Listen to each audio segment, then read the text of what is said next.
cruisers. This is Rick Wade, the Texas Cruiser. A little bit of cruise news today. I guess some of you people, I saw it on the news today, the demolition of the bridge is holding at the Dali, the container ship over in Baltimore Harbor.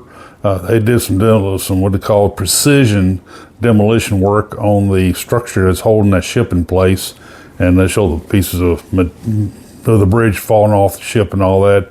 They said within 48 hours they'll be moving her back into the port of Baltimore and getting her all cleaned up and repaired. I don't know if they got to take her to ship, but I'm sure they're going to have to go to the shipyard with that ship. She is still fully loaded with containers, and I don't know what they're going to do about that, but that's their issue. They'll figure it out. Anyway, it's an interesting watching that process, and fortunately for the families, they did find the sixth and final victim of the bridge falling in, and my prayers goes out to that family, to the families of the gentlemen who lost their lives. Port Canaveral has decided to build another terminal. This is going to be kind of not dedicated to one cruise line. It's going to be dedicated for cruising for various lines to utilize and contract space in. So interesting that they're doing that. They're the largest, busiest cruise port now, even more so than Miami, and they're going to be even getting busier. A lot of people didn't think they'd be able to find space, but they did, and it's going to be built to where they can handle the large ships that are coming out of the shipyards right now. But it's fun watching that expansion too, along with Galveston's expansions. Anyway, Carnival Pride is going back into Baltimore on this May 19th sailing. They're already telling people when they check in Norfolk, Virginia, that they will not be returning to Norfolk, Virginia. They'll be going to Baltimore after their sailing. I'm not sure, hadn't heard anything when the Royal Caribbean ship. I think it's Vision. I think Vision was the one impacted by that when it's going back out. I tried to look it up, but I didn't see it. I know that I did see somewhere they plan to send it in, but I don't know which sailing they're going to send. I assume it's going to be pretty darn close to the same time as the Carnival ship. An interesting thing happened. The Carnival Venezia, one of those Costa ships that they rebranded as a Carnival ship, that was in St. Thomas, and while the passengers were ashore, enjoying their day ashore at the Port of Call, and by the way, St. Thomas is one of my favorite ports, islands in the Caribbean. A beautiful island. You get a chance to go. It's my favorite. The ship decided to get their safety drills done. They got to do that every so often, and while during the safety drill, one of the crew members fell into the water.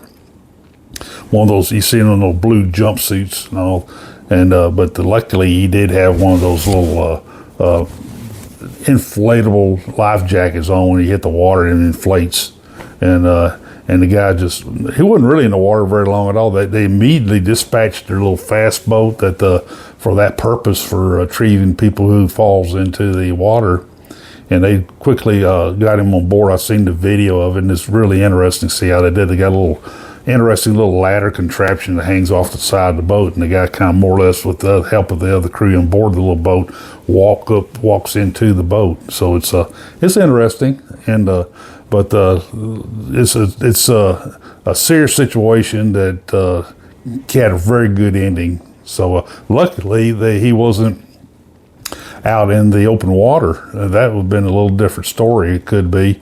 It depends on how quickly they could have got to him, but he could very well have, I don't know what they're doing. He might have been doing something with the safety drill, but the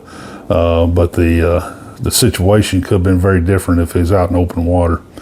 Anyway, folks, not much else going on. I haven't heard. I'm still trying to hear about where we at with the MSC terminal. I know they're supposed to be, so you be visually seeing stuff going on over there. I know I've seen cranes over there working on the bulkheads and stuff over at the facilities. The main thing that's coming out of the Port of Galveston has been discussions and reports of the west end, where they're doing all the work, filming the slips over there on the west end of the island of the port. They do plan to demolish that grain elevator sometime during the summer. I think probably towards the end of summer they'll be demolishing that grain elevator. I'd definitely be wanting to watch that, see that. If I get a chance to do that, I'll videotape it and post it on my channel here. Also on my Facebook page. But folks, it's like I said, things are happening down at Port of Galveston, and I'm always down there. One thing I do see, I see a lot going up the freeway, the Gulf Freeway, these convoys of these huge, long trucks carrying those big old blades for the wind generators. And if you see them out in the fields and in the distance, you see those big old wind generators with blades. Those are one piece, by the way, folks. They're not assembled out there. The wind generator all is assembled, but the blades are one piece. They just bolt them onto the generator, and then they kick it into gear. Usually they're convoys of 3 trucks with about like 10 vehicles escorting them through. And they take up the whole Gulf Freeway going up the freeway. But I got behind it once or twice, and one thing about it is that they move along pretty quick, so they don't slow you down much. I mean, you got to kind of keep up with them.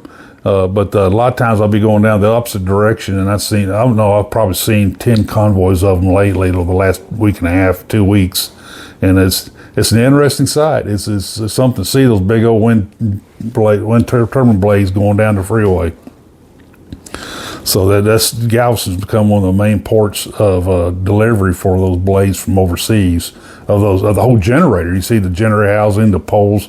A lot of times the poles will go out on rail cars though, and I've seen whole strings of railroad cars come through with the sections of the poles, the stanchion part of the generator.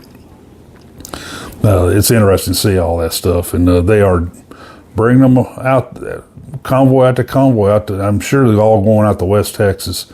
That's where they got huge wind farms out there in West Texas, and hopefully they don't have the issues like they did once. I seen the video on YouTube. Some of you may have seen it too. And actually, I've eaten barbecue right there at that where the wind blades, the trucks come through there. The guy make a sharp right turn to go through. It's in Luling, across the tracks.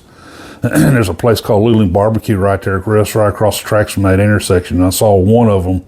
There's a video of one of them getting hung up there, and the train come through and demolishes the blade, the wind turbine blade, and the truck that's pulling it. And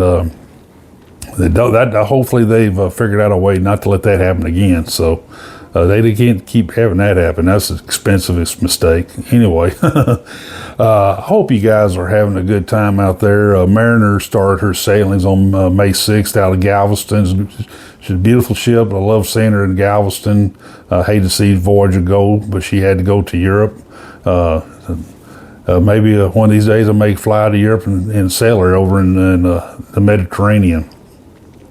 But Mariner's good to have Mariner here. But I hear Mariner has a good following of cruisers, a lot of loyal fans, and it's a good ship. And hope to maybe get on her. We'll be getting on her April next year for my birthday cruise in next April. So I'm excited about that whenever that happens. Anyway. Good reports from Harmony. I did have a great article in the Galveston Daily News about the Breeze, a little bit about the legacy of the Breeze. If you get a chance to read that article, I have it on my Facebook page, and or if you get the Galveston Daily News, you can read it in the Galveston Daily News, and it's a good article. And my next article I'm going to write about the MSC.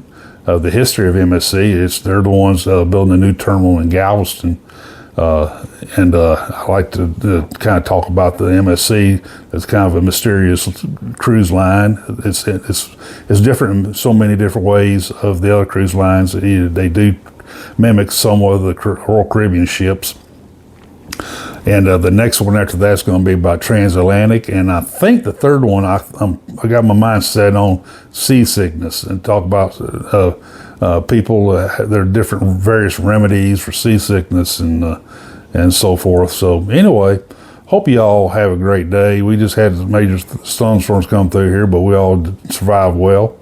Y'all have a great cruise this summer, I hope, and I hope to catch you on a future cruise. Hope to meet you there. Hit the like and subscribe button.